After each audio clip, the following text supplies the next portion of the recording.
वो सोने ज्यादा के है। रेट को लेकर आपका आकलन क्या कहता है? अगले 3 महीने, 6 महीने या 1 साल के लिए आप क्या कहेंगे? क्या ये इसी रेट पर 1.20-1.30 के बीच में रहेगा कि रेपो रेट को एक बार फिर से घटा दिया गया है? और 2025 में अगर हम बात करें तो 4 बार मेरे ख्याल से रेपो रेट में कट हुआ है और अब 1.25% जो है वो 2025 में रेपो रेट कम हो गया है।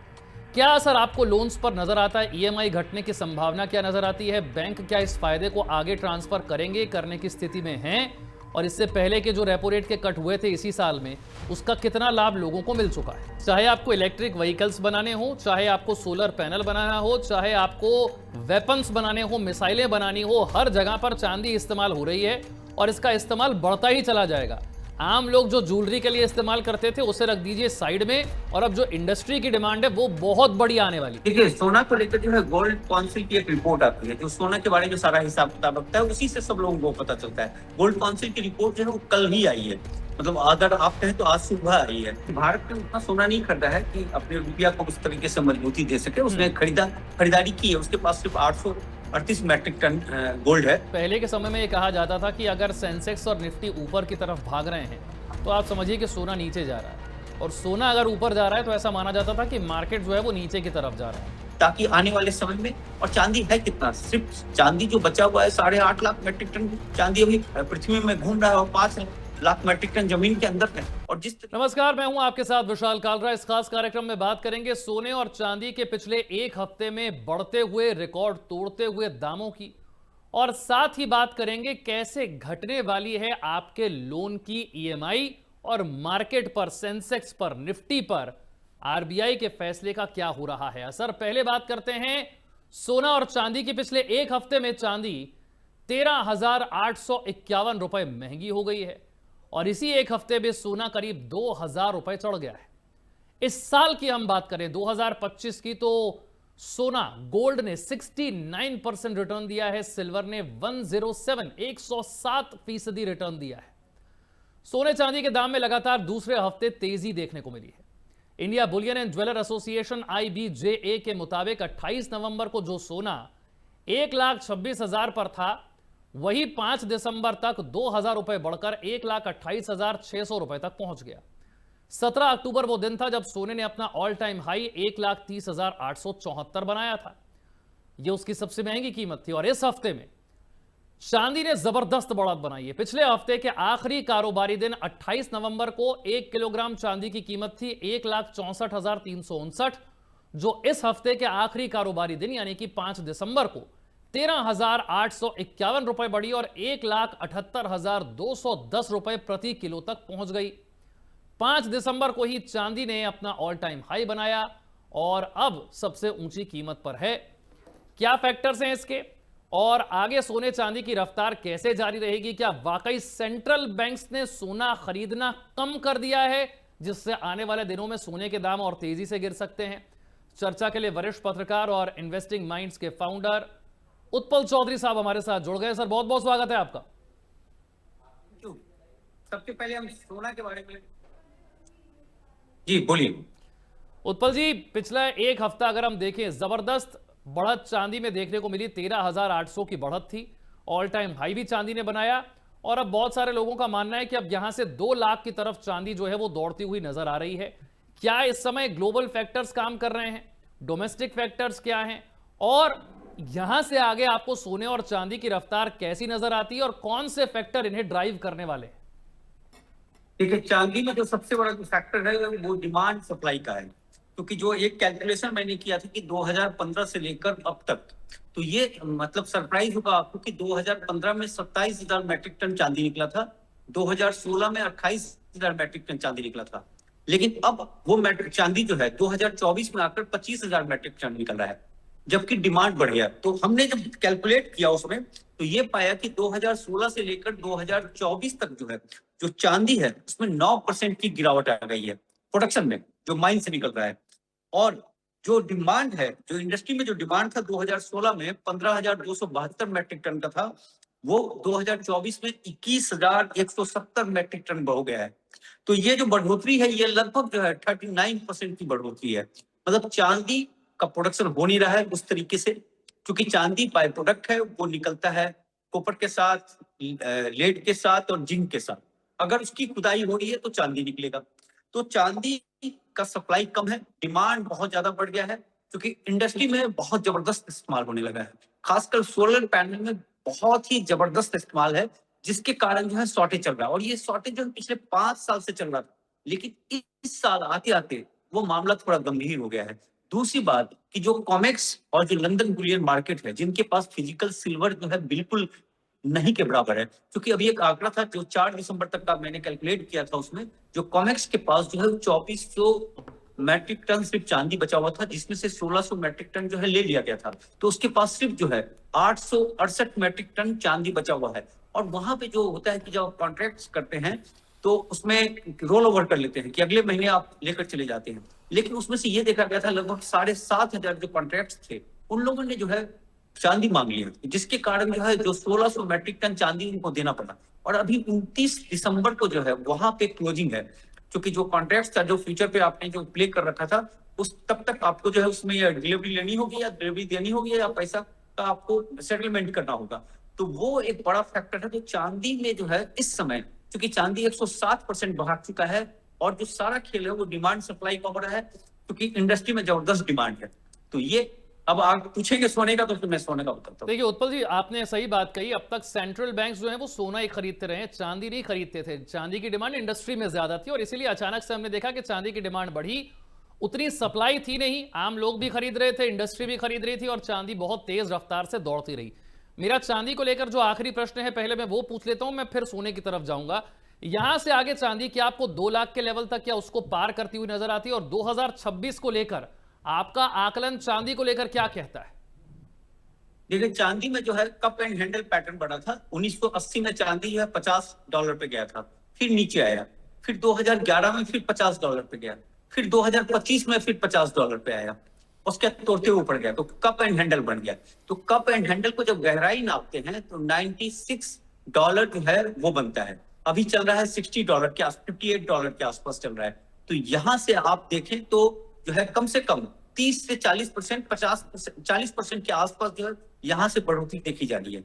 लेकिन ये बढ़ोतरी का कोई टाइम पीरियड नहीं हो सकता है। ये हो सकता है कि 1 साल में भी हो, 1.5 साल में भी हो। लेकिन चांदी में क्या होगा कि चांदी काफी चंचल वो है, उसमें काफी ज्यादा फ्लक्चुएशन होता है। उसमें चूंकि सस्ता है तो लोग जो है उसमें बड़ी जबरदस्त जो है सट्टेबाजी होती है और तमाम चीज होता है। कॉन्ट्रैक्ट के बड़े जबरदस्त काम होते हैं। कॉन्ट्रैक्ट्स का ये होता है कि जो पेपर में काम होता है वो 100 और फिजिकल रहता है 1। तो ये जो फिजिकल में जो मांग बढ़ने लगा है, उसके कारण चांदी में जो है तेजी आ गई है। और ये चांदी में तेजी बरकरार रहेगी। 2 लाख तो काफी छोटा अमाउंट लग रहा है मेरे को इस समय। मतलब ये हम नहीं कह रहे कि 6 महीने में इसमें, लेकिन आने वाले समय में जो है 1 साल 2 साल के अंदर जो चांदी में बड़ी जबरदस्त तेजी आएगी। और चांदी का जो कहा जा रहा है कि रैली जो है ये 2031 तक रहेगा, क्योंकि चांदी का जो प्रोडक्शन होगा माइनिंग से, जो माइन किया जाएगा, उसमें 5 से 6 साल लग जाएंगे। और जिस तरीके से इंडस्ट्री में डिमांड बढ़ता जा रहा है, आप सोलर पैनल को ही ले लें, सिर्फ हमारे यहाँ ही ले लें ना, कि हमारे यहाँ 2800 मैट्रिक टन जो है 2 महीने में मंगाया गया है चांदी, सितंबर और अक्टूबर में।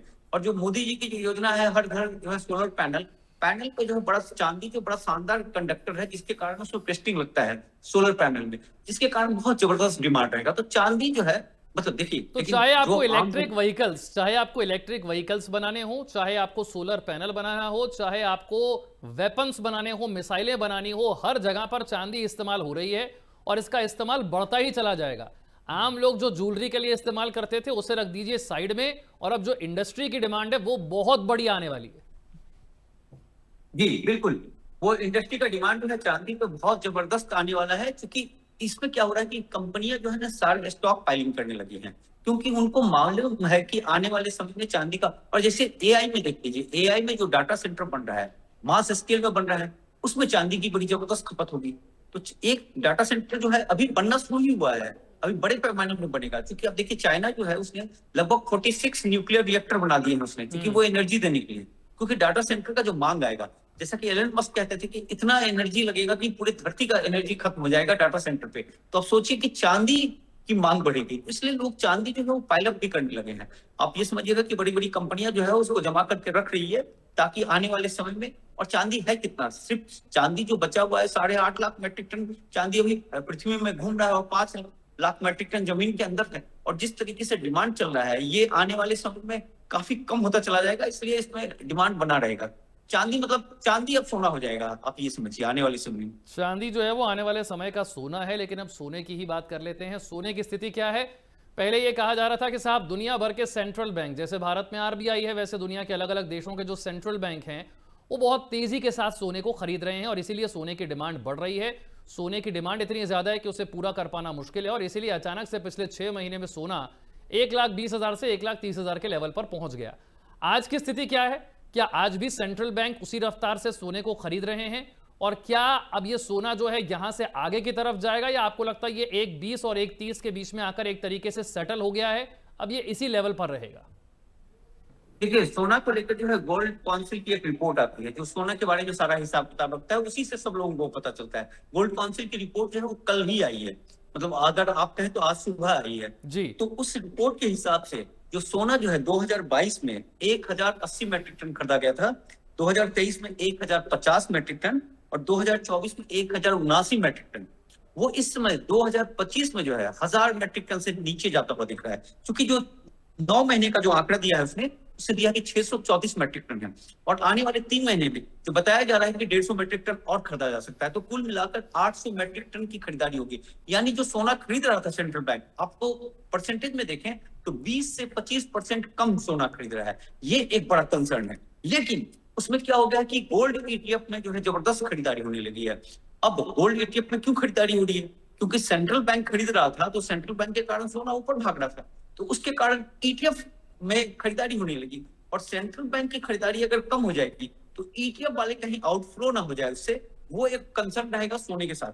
क्योंकि ईटीएफ में जो देखा गया है कि नवंबर में जो है 46,800 करोड़ रुपए का जो है वो ईटीएफ खरीदा गया है, जिसमें चाइना ने सबसे ज्यादा 20,000 करोड़ के आसपास खरीदा, अमेरिका ने 9,000 करोड़ के आसपास, और अपना भारत जो है वो लगभग 3,500 करोड़ के आसपास का उसने ईटीएफ खरीदा है। तो जो गोल्ड सेंट्रल बैंक नहीं खरीदा वो ईटीएफ में खरीद रहा है।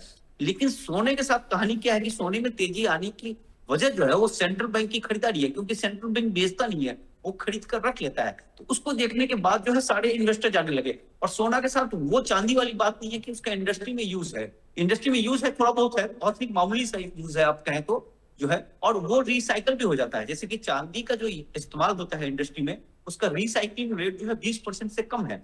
लेकिन सोना जो इस्तेमाल होता है उसको फिर आप जो है जो भी जिस भी इलेक्ट्रॉनिक्स आइटम्स में लगा वो फिर से रिकवर कर लिया जाता है, तो उसका रिसाइकलिंग जो परसेंटेज है वो सोने ज्यादा के है। रेट को लेकर आपका आकलन क्या कहता है? अगले 3 महीने, 6 महीने या 1 साल के लिए आप क्या कहेंगे? क्या ये इसी रेट पर 1,20, 1,30 के बीच में रहेगा, या आपको लगता है कुछ उछाल आ सकता है, या फिर सेंट्रल बैंक ने क्योंकि खरीदारी बंद कर दी है या कम कर दी है तो शायद हो सकता है कि नीचे की तरफ भी जाए? देखिए, हम गोल्ड काउंसिल का ही रिपोर्ट दे रहे हैं, जो उसने 3 फैक्टर बताए हैं सोना को लेकर। एक तो बनाया है कि इसमें 5 से लेकर 15% बढ़ोतरी हो सकती है जो है, तो जिसमें उसका कहना है कि यूएस का इकोनॉमिक डाटा कमजोर होना पड़ेगा, एआई सेक्टर में निराशा रहनी चाहिए, लेबर मार्केट धीमा रहना चाहिए अमेरिका का, और फेड का रेट कट होना चाहिए, और डॉलर में गिरावट होनी चाहिए, तो 15% मार सकता है। और दुनिया के तमाम जो बड़े बड़े बैंकर हैं और जो इन्वेस्टर हैं, उनका ये कहना है कि सोना जो है मैक्सिमम जो एक एवरेज निकला था उसमें 5,000 जो है डॉलर प्रति आउंस जाते हुए दिख रहा था, जो कि लगभग 15% के आसपास है अभी वाले रेट से। तो ये 15% वाली बात तो हो रहा है कि 2026 में। लेकिन साथ में इसने एक और चीज दे दिया है कि अगर मंदी आ गया, स्लो डाउन हो गया, लड़ाई जबरदस्त हो गई, व्यापार तनाव हो गया, जियोपॉलिटिकल सिचुएशन काफी ग्रिम हो गया, कंपनी निवेश घटाने लगी, घर का खर्च कम होने लगा, भारी रेट कट हो गया, डॉलर में तेज गिरावट आ गई, तो 30% सोना भाग सकता है। ये गोल्ड काउंसिल का है। लेकिन साथ में वो एक और चीज दे रहे हैं जो डराने वाली बात है कि 5% से 20% सोना गिर भी सकता है। अगर जो ट्रंप जो अपना टैरिफ लेकर आए हैं और वो सक्सेसफुल हो जाते हैं और अमेरिका की इकोनॉमी को स्ट्रॉन्ग कर देता है वो, और वहां पे इन्फ्लेशन जो है थोड़ा सा बढ़ने लगेगा। इन्फ्लेशन बढ़ना मतलब लोग खरीदारी करने लगेंगे, कंजम्पशन बढ़ने लगेगा, और फेड जो है रेट कट कम कर दे और डॉलर मजबूत हो जाए, तो क्या होगा कि ईटीएफ में जो पैसे गए थे वो आउटफ्लो होने लगेगा, क्योंकि ईटीएफ वाले डर जाएंगे सेंट्रल बैंक ने कम खरीदारी कर दी है, तो ऐसे सिचुएशन में जा सकता है। लेकिन अभी जो लग रहा है इस समय के हिसाब से कि 2026 तक जो है सोना को 10 से 15% ऊपर भागना चाहिए, इस समय के सिनेरियो में ऐसा लग रहा है। अच्छा उत्पल जी, हमेशा पहले के समय में ये कहा जाता था कि अगर सेंसेक्स और निफ्टी ऊपर की तरफ भाग रहे हैं तो आप समझिए कि सोना नीचे जा रहा है, और सोना अगर ऊपर जा रहा है तो ऐसा माना जाता था कि मार्केट जो है वो नीचे की तरफ जा रहा है। लेकिन अब जो ये आपसी रिलेशन है ये धूमिल हो गया है, बिल्कुल खत्म सा होने लगा है धीरे धीरे करके। अब सीधा सीधा रिलेशन हमको नजर नहीं आता कि स्टॉक मार्केट भी दौड़ रहा है, सोना भी दौड़ रहा है, चांदी भी दौड़ रही है। इसे कैसे समझाएंगे आप? देखिए, इसमें क्या हो गया है कि इस समय जो है वो बात आपकी सही है। पहले जो था वो रूल टूट चुका है। इस समय जो ना बिटकॉइन भी एक बड़ा फैक्टर हो गया है, या क्रिप्टो करेंसी एक बड़ा फैक्टर हो गया है। तो अब क्या हुआ है कि पहले क्या होता था कि लोग जो है शेयर बाजार से बेच कर लाते थे सोना और चांदी में। अब ये होने लगा है कि जो क्रिप्टो करेंसी में जो उठापटक जो हो रहा है, काफी जबरदस्त गिरावट देखी जाती है, उसके कारण जो है वो पैसे जो है अब सोना में आने लगा है। तो एक दूसरा अकाउंट खुल गया है क्रिप्टो वाला, तो जिसके कारण सोना चांदी में थोड़ी सी जो है तेजी देखी जा रही है। और शेयर बाजार में एक लगा हुआ है कि शेयर बाजार में क्या हुआ कि जनता को लग रहा है कि भाई आम आदमी इस समय शेयर बाजार उठा कौन रहा है, आम जनता उठा रही है वहां पे, क्योंकि उसको एआई में लग रहा है कि एआई अगर कोई अनाउंसमेंट करता है और उसका मार्केट कैप जो 3 गुना बढ़ जाता है, आम जनता उसमें लगा रही है। लेकिन पैसे आ रहे हैं, लोगों के अभी हाथों में पैसे हैं, जो है सब पूरे देश में, पूरी दुनिया ने जो है जमकर नोट छापा है, तो उसके कारण जो है अभी पैसे हैं, और वो क्रिप्टो वाला पैसा जो है मेरे ख्याल से उसमें आ रहा है। एक और प्रश्न ये है कि सेंट्रल बैंक्स ने बहुत बड़े पैमाने पर सोना इसीलिए खरीदा था क्योंकि ऐसा माना जा रहा था कि दुनिया जो है वो डॉलर पर अपनी निर्भरता को कम करना चाहती है। लोग चाहते हैं डॉलर नहीं, फिर से गोल्ड स्टैंडर्ड की तरफ आगे बढ़ा जाए, डॉलर स्टैंडर्ड को पीछे छोड़ा जाए। इससे आपके देश की इकोनॉमी मजबूती ना तय हो कि आपके पास डॉलर कितना है, इससे तय हो कि आपके पास सोना कितना है। लेकिन हम भारत में देखते हैं तो रुपया और कमजोर होता जा रहा है, 90 को पार कर गया डॉलर का रेट। अगर हम देखें तो उस हिसाब से अगर हम इसका अंदाजा लगाने की कोशिश करें कि आपने बहुत सोना खरीदा, बहुत सोना खरीदा क्योंकि आप चाह रहे थे कि डॉलर पर निर्भरता कम हो जाए, आपने खूब सारा सोना खरीदा, लेकिन डॉलर तो कोई खास कमजोर हुआ नहीं है। नहीं, देखिए, भारत ने उतना सोना नहीं खरीदा है कि अपने रुपया को उस तरीके से मजबूती दे सके। उसने खरीदारी की है, उसके पास सिर्फ 838 मैट्रिक टन गोल्ड है, वो ज्यादा नहीं है। लेकिन जो भारत में जो रुपया जो कमजोर हो रहा है उसकी वजह दूसरी है। उसकी वजह है कि एक तो जो ट्रम्प का जो टैरिफ वाला जो एग्रीमेंट नहीं हो पाया है, वो एक फैक्टर है। दूसरा क्या हो गया है कि जो एफआई जो बिचवाली कर रहे हैं, तो एफआई जो बेच रहे हैं तो वो पैसा लेकर जा रहा है, डॉलर को लेकर जा रहा है, तो जिसके कारण डॉलर का डिमांड है, जिसके कारण जो है वो रुपया हमारा कमजोर होता जा रहा है। और तीसरा बात हो गया कि जो सोना चांदी जो अभी जो तेजी आई है, तो सोना चांदी जो हम मंगवाते हैं बाहर से तो हमें डॉलर देना पड़ता है, तो उसके कारण डॉलर का जो डिमांड बहुत जबरदस्त हो गया है। तो आरबीआई जो इस समय पहल की है कि जो है लगभग कुछ सम करोड़ जो है वो रुपये का एक्सचेंज होगा, स्वैप किया जाएगा बैंकों में, आपस में डॉलर और रुपीज को स्वैप किया जाएगा, ताकि जो है उस पे जो है एक सर्कुलेशन आए तेज, और रुपया को जो है मजबूत किया जा सके। वो एक फैक्टर ला रहे हैं। साथ में जो है आरबीआई की तरफ से एक और पॉलिसी जो आई है कि 1 लाख करोड़ जो है वो मार्केट में जो है अभी डालेंगे, बॉन्ड वगैरह खरीद कर, जिसके कारण जो है पैसे बढ़े, थोड़ा सा कंजम्पशन बढ़े, और इस तरीके से अलग अलग चीज लाने की कोशिश कर रहे हैं कि रुपया को मजबूत करने के लिए। लेकिन रुपया का फिसलना जो है वो वाकई में जो है बहुत चिंता की बात है, क्योंकि आप इस तरीके से देखिए कि डॉलर जो है वो खुद में कमजोर हो गया है। डॉलर जो है 1 जनवरी को 106 पे था, अभी जो है 98 पे है, तो 7% के आसपास डॉलर गिर चुका है, और हम भी जो है लगभग 5-6% गिर चुके हैं। तो एक तरीके से देखिए कि डॉलर कमजोर हो रहा है और हम भी कमजोर हो रहे हैं, वो एक चिंता की बात है। इसको देखना होगा कि आरबीआई किस तरीके से करती है। आपने आरबीआई का जिक्र किया तो मेरा प्रश्न अब यह है कि रेपो रेट को एक बार फिर से घटा दिया गया है, और 2025 में अगर हम बात करें तो 4 बार मेरे ख्याल से रेपो रेट में कट हुआ है, और अब 1.25% जो है वो 2025 में रेपो रेट कम हो गया है। क्या असर आपको लोन्स पर नजर आता है? ईएमआई घटने की संभावना क्या नजर आती है? बैंक क्या इस फायदे को आगे ट्रांसफर करेंगे, करने की स्थिति में हैं? और इससे पहले के जो रेपो रेट के कट हुए थे इसी साल में, उसका कितना लाभ लोगों को मिल चुका है? देखिए, बैंकों को करना होगा, क्योंकि देखिए जो जीडीपी है इस समय 8% का चल रहा है 6 महीने में, और इन्फ्लेशन हमारा कम हो गया है। ठीक, अब क्या होता है कि इन्फ्लेशन अगर माइनस में चला जाए तो डिफ्लेशन हो जाता है। डिफ्लेशन में ये हो जाता है कि लोग चीज खरीदने के लिए जाते नहीं है, जैसा कि चीन फेस कर रहा है, जैसा कि जापान फेस किया। जापान तो 30 साल तक डिफ्लेशन को फेस किया। तो उसमें क्या हो जाता है कि इन्फ्लेशन जो है वो इकोनॉमी के लिए बहुत जरूरी होता है, क्योंकि लोग खरीदारी करने जाएंगे तो चीज का दाम बढ़ेगा। तो इसलिए ये जो पैसे दिए गए हैं, ये जो कट है, कट से क्या होगा कि पैसे आएंगे, बैंकों के पास पैसे आएंगे, तो वो बैंक पैसा जो है वो लोगों को डिस्ट्रीब्यूट करेगा। तो बट नेचुरल सी बात है कि ईएमआई वगैरह वो सस्ता करेंगे, ताकि लोग घर खरीदे, तमाम चीज खरीदे, कंजम्पशन बढ़ेगा। और कंजम्पशन अगर बढ़ेगा तो फिर जो है इकोनॉमी में एक बूम आएगी, क्योंकि जो है सरकार की जो चिंता है कि जो अभी जो 8% जो ग्रोथ आया है, इसमें जो जीएसटी कट किया गया था, उसके कारण जो लोगों ने जो खरीदारी की जमकर, कहीं ऐसा ना हो कि बाद में खरीदारी कम कर दे, तो जिसके कारण जो है पैसा जो है पंच किया गया है। और इस बार मेरे ख्याल से आरबीआई ने बिल्कुल डायरेक्शन दिया होगा कि बैंकों को कि जो कट दे रहे हैं उनको जनता तक पहुंचना चाहिए, तभी उसका फायदा होगा, नहीं तो फिर फायदा नहीं हो पाएगा। हम रेपो रेट कट करने का जो फैसला है वो किस आधार पर लेते हैं? कुछ जगह पे होता है कि महंगाई कम हो रही है, खाने पीने की चीज़ों के दाम घटे हैं, जो सीपीआई है वो घटा है, किस आधार पर यह फैसला होता है? और आपको वो ज़मीन पर हालात वैसे नज़र आते हैं क्या? क्योंकि जीडीपी के आंकड़े या महंगाई के आंकड़े अक्सर जब आप बात करते हैं लोगों से, तो लोग कहते हैं कि ज़मीन पर वैसे आंकड़े नज़र नहीं आते जैसा कि आरबीआई के पास आंकड़े हैं। देखिए, रेपो रेट को आप उस तरीके से समझिए कि जो आरबीआई के पास पैसा पड़ा रहता है बैंकों का, वो पैसा निकल के बैंक पे आ जाता है। तो बैंक में जब आ गया पैसा, तो बैंक उस पैसे को बांटेगा, जनता को देगा।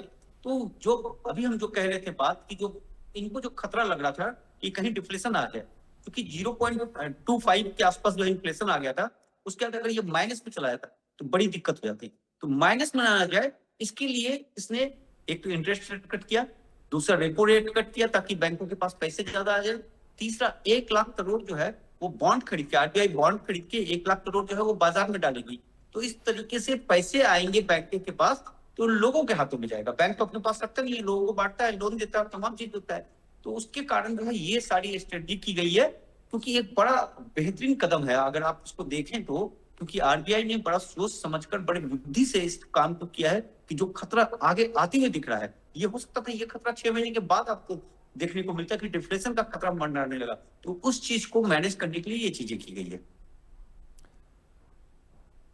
ठीक है, मेरा प्रश्न ये है कि अब जो आरबीआई ने किया है उसके बाद जो हमारी स्थिति है, यहां से आगे हमने देखा जीडीपी तो हमारी बड़ी तेज रफ्तार से दौड़ रही है, पिछले क्वार्टर की 8.2%। मेरा आखिरी प्रश्न यही है कि ये जीडीपी की जो रफ्तार है इसे आप कैसे देखते हैं और यहां से आगे भारत के लिए क्या नजर आता है? क्योंकि बहुत कम लोगों ने इस तरह की उम्मीद लगाई थी कि हम 8.2% की रफ्तार से ग्रो करेंगे। देखिए, इसमें जो ग्रोथ जो है वो जीएसटी का बड़ा रोल रहा है मेरे ख्याल से, क्योंकि जीएसटी के कारण जो कंजम्पशन बढ़ा है। और दूसरी बात की जो रूरल में है, रूरल का एक बड़ा फैक्टर है। तो रूरल में लोगों के पास पैसे आए हैं तो वो खरीदारी करने लगे हैं रूरल वाले। तो जीडीपी का जो ग्रोथ है वो सरप्राइज ग्रोथ रेट रहा था। ये हम लोग भी इतना नहीं सोचे थे, सोच रहे थे कि 7.5 के आसपास रहेगा, लेकिन 8.2 आना अपने आप में सरप्राइज है। अब ये क्वार्टर 3 में रिपीट होता है या नहीं होता है वो एक बड़ा फैक्टर है। लेकिन देखिए, 2-3 चीज कंसर्न पॉइंट है कि जो इंडस्ट्रियल प्रोडक्शन है वो घट गया है, इंडस्ट्रियल प्रोडक्शन हो नहीं रहा है। दूसरा, अमेरिका का जो टैरिफ का जो असर हुआ है, जिसके कारण जो सामान नहीं जा रहे हैं, उसका भी एक इम्पैक्ट देखा जा रहा है। और दूसरा जो होता है, तो इन तमाम चीजों के लिए भी जो है जो पैसे डाले जा रहे हैं वो इसीलिए डाले जा रहे हैं कि जो ग्रोथ रेट रहा है ये कंटिन्यू रहे। वो एक ये कंसर्न पॉइंट है, इस पे अभी कहना बड़ा मुश्किल होगा। ये देखना होगा कि अगले क्वार्टर में किस तरीके का परफॉर्मेंस रहता है। बहुत बहुत शुक्रिया उत्पल चौधरी साहब हमारे साथ जुड़ने के लिए। सोने चांदी से लेकर घटता हुआ रेपो रेट और जीडीपी ग्रोथ, हर चीज पर आपने खुलकर बड़े आसान तरीके से हमारे दर्शकों को अपनी बात समझाई है। हम उम्मीद करते हैं कि वो अपने निवेश के फैसले इसके आधार पर सोच समझ कर ले पाएंगे। बहुत बहुत शुक्रिया आपका। छोटा सा ब्रेक।